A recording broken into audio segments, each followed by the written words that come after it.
اعوذ باللہ من الشیطان الرجیم بسم اللہ الرحمن الرحیم الذین ينفقون اموالهم باللیل والنہار سرا وعلانیۃ فلہم اجرہم عند ربہم ولا خوف علیہم ولا هم یحزنون۔ صدق اللہ مولانا العظیم۔ محترم سامعین،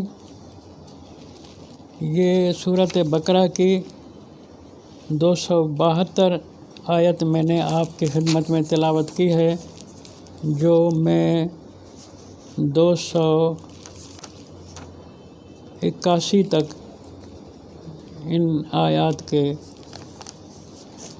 معنی مفہوم آپ کی خدمت میں پیش کروں گا۔ اصل میں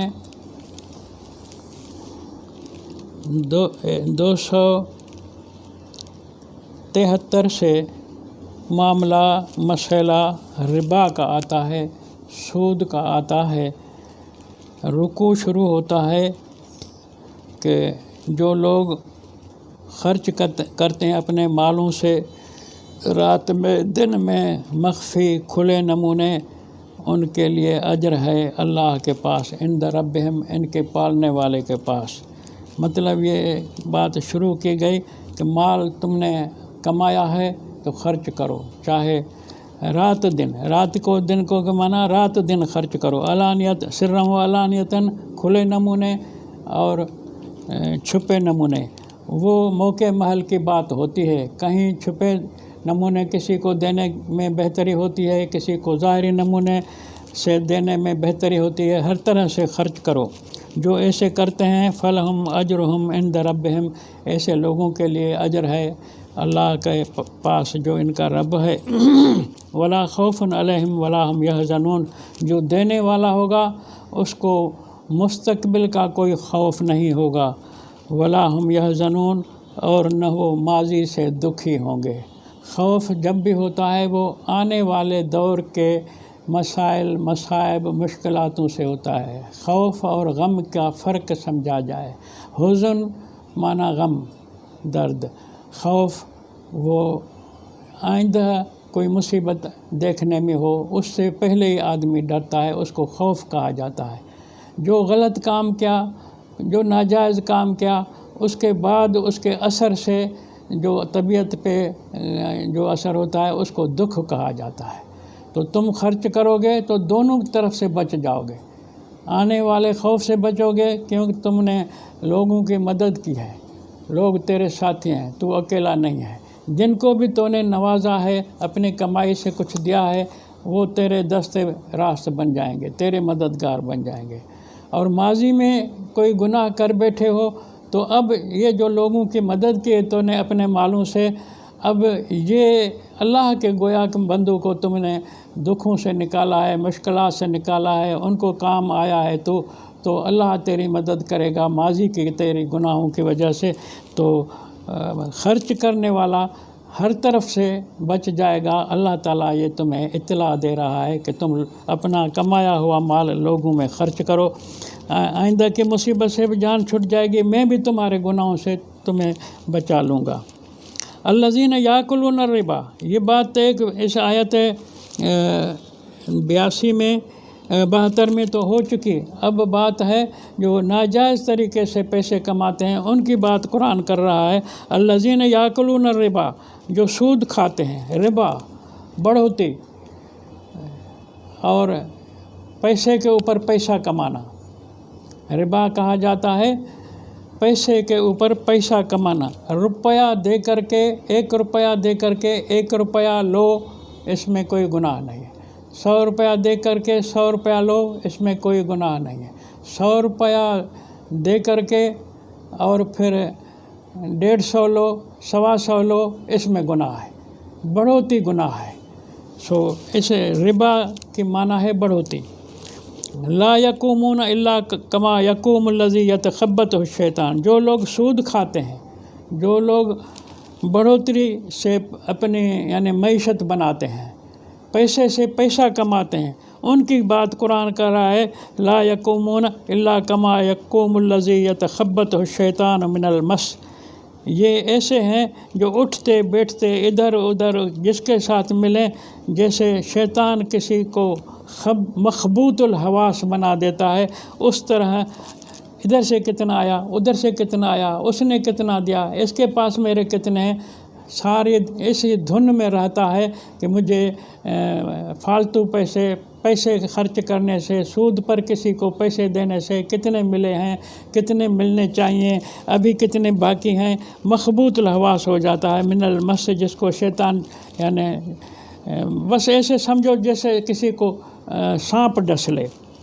ذالک بانہم قالوا انما البیع مثل الربا، یہ ان کے لیے جائز، ان کے عقل نے، ان کی ناقص عقل نے بنایا ہے اس ناجائز کالے دھن کو، کالے دھندے کو ناجائز بنایا ہے، جو انہوں نے یہ دلیل بنایا ہوا ہے اپنے لیے کہ یہ ربا، یہ سود خوری، یہ بھی ایک تجارت ہے، پیسوں کی تجارت نہیں ہوا کرتی، یہ غلط ہے نظریہ۔ قرآن کہتا ہے ذالک، یہ مخبوط الحواس اس لیے بنا ہے کہ انہم قالوا، انہوں نے یہ کہا ہوا ہے کہ انما البیع مثل الربا، بیع ایسے ہے جیسے ربا، بیع اور چیز ہے، بیع میں جو ہے خود کو کھپانا پڑتا ہے، بھاگ دوڑ کرنی پڑتی ہے، دکان پہ بیٹھنا پڑتا ہے، ربا اور چیز ہے، تم گھر بیٹھو لاکھوں روپے تقسیم کر دو سود پر، گھر بیٹھے میٹر پہ دیکھتے رہو کہ ادھر سے کتنا ملے گا، ادھر سے کتنا ملے گا، یہ تمہارے دھندا، یہ شریعت کے، قرآن کے اصول معیشت کے خلاف ہے۔ احل اللہ البیع وحرم الربا، اللہ کا تو فیصلہ یہ ہے کہ بیع حلال ہے اور ربا حرام ہے، سود حرام ہے۔ سود کے اوپر تم نے جو ہے پیسے کمائے ہیں اور محنت تمہاری کوئی نہیں ہے، تم اپنے آفسوں میں، اپنے گھروں میں بیٹھے ہو اور پیسے بانٹے ہوئے ہیں سود پر، اس طرح سے تمہیں بغیر محنت کے جو بھی مل رہا ہے وہ حرام مل رہا ہے۔ فمن جاءہ موعظۃ من ربہ، ہم نے تو بات کر دی، اللہ نے تو بات کر دی کہ احل اللہ البیع وحرم الربا، خدا نے اعلان کر دیا، قانون بتا دیا کہ بیع حلال ہے، ربا سود حرام ہے۔ فمن جاءہ موعظۃ من ربہ، جسے آیا ہو یہ وعظ اللہ کی جانب سے، یہ نصیحت اللہ کی جانب سے کہ ربا حرام ہے، سود حرام ہے، فانتہا، اور وہ اللہ کے اس نصیحت پر رک گیا، فلہ ما سلف، پھر آگے اس کے لیے یہ ہے کہ جو گزر چکا وہ گزر چکا، آئندہ کے لیے پیسے پر پیسہ نہ کمائے، آئندہ کے کرے گا جوتے کھائے گا، گزشتہ کی اللہ کہتا ہے ہم معافی دے دیتے ہیں، جس نے گزشتہ ماضی میں کوئی سود کھائے ہیں وہ اس کے ہو گئے، آئندہ کسی سے سود نہ لے، وَأَمْرُهُ إِلَى اللَّهِ، پھر آئندہ سدھر کے چلے گا تو اس کا معاملہ اللہ کے پاس ہے۔ وَمَنْ عَادَ، جس نے پھر سے سود لینا ہے، یعنی یہ قرآن کا نظریہ کہ بیع حلال ہے، سود حرام ہے، اس کی خلاف ورزی کی اور لوٹ کر کے پھر سود خوری کرنے لگا، لوگوں سے لوٹنے کھسوٹنے لگا، پیسے دے کر پیسے ڈبل پیسے لینے لگا، تو قرآن کہتا ہے فَأُولَٰئِکَ أَصْحَابُ النَّارِ، ایسے لوگ جہنمی ہیں، ہم فیہا خالدون، اس آگ میں ہمیشہ رہنے والے ہیں۔ یمحق اللہ الربا، اللہ تعالیٰ یہ قانون معیشت قرآن بتا رہا ہے، ایک فلسفے کی بات ہے، لفظ سادے ہیں، آسان ہیں۔ یمحق اللہ الربا، سود کو خدا مٹا دیتا ہے، معیشت جس علاقے کی، معاشرے کی سود کے اوپر مبنی ہوگی وہ مٹ جائے گی۔ اس میں کیوں مٹ جائے گی؟ اس لیے کہ محنت کی وہاں قدر نہیں ہے، قدر پیسے کی ہے، قدر محنت کی ہونی چاہیے، پیسے کی قدر نہیں ہونی چاہیے۔